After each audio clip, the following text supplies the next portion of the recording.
You never know what's going to work on these kind of places, so it's worth taking two different approaches. I've got a particle approach and a boilie approach. So the basis of the particle approach for me is always hemp. Every fish eats it, they absolutely love it. I've soaked it for 24 hours and then brought it to the boil, simmered it for about half an hour. It's got lots of salt in with it to bring the taste out, and it's got some chili flakes as well to spice it up. And believe it or not, this stuff is exactly the same as the other one. That's hemp as well, but that's gone into a liquidizer to turn it into hemp milkshake, and that clouds the water up and puts lots of smell into the water. So that's a really good tip wherever you're fishing. That is a really good attractor. Next one down, sounds painful but it's not really. Crushed nuts. There's loads of different types of nuts there. All you have to do is soak this stuff for 48 hours before you're going to use it, so you can take it dry with your fishing as well during a session in the hot weather, and just put a little bit in water and make it up as you go so it doesn't go off during the session.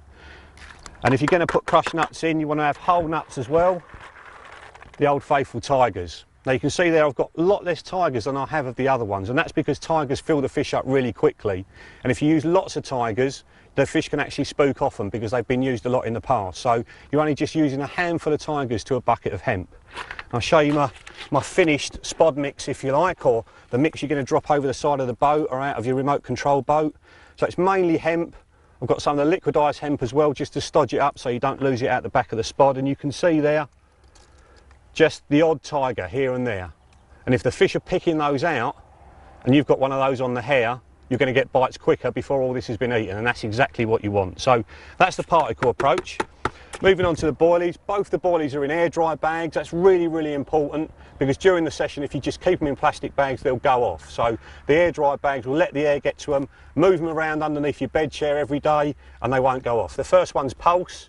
That's a boilie that I've caught loads on this year, so I'm bringing it with me because I'm really confident in it. And the next one is Proactive Pineapple, and I've brought that because I had a really big fish from here on that a couple of years ago. I had a 58 pounder on this. So always take something that you know is going to work, and if the place recommends their own bait, I'd take some of that as well, because it goes in all the time and the fish are used to seeing it. And this is exactly the same. It's Proactive Pineapple, but it's chopped up, and I think because they're not round, they're treated with less caution by the fish, and they come out of the spod a lot easier.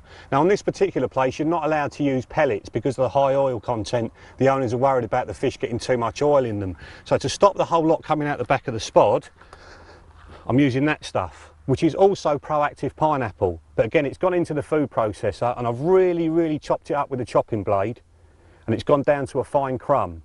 Now what that does is put lots of smell in the water. It's not going to last out there very long because the small fish can eat it as well, but it helps you to pack the spod down so you don't lose anything out the back of the spod. So let's show you the final spod mix.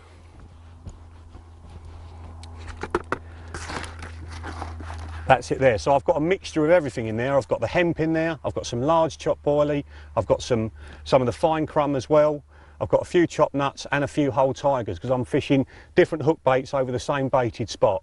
So I've gone in with that. I'll keep feeding that for the first couple of days. If it doesn't work, I might change my approach just over to boilies, but for now, that's the bait that I'm using.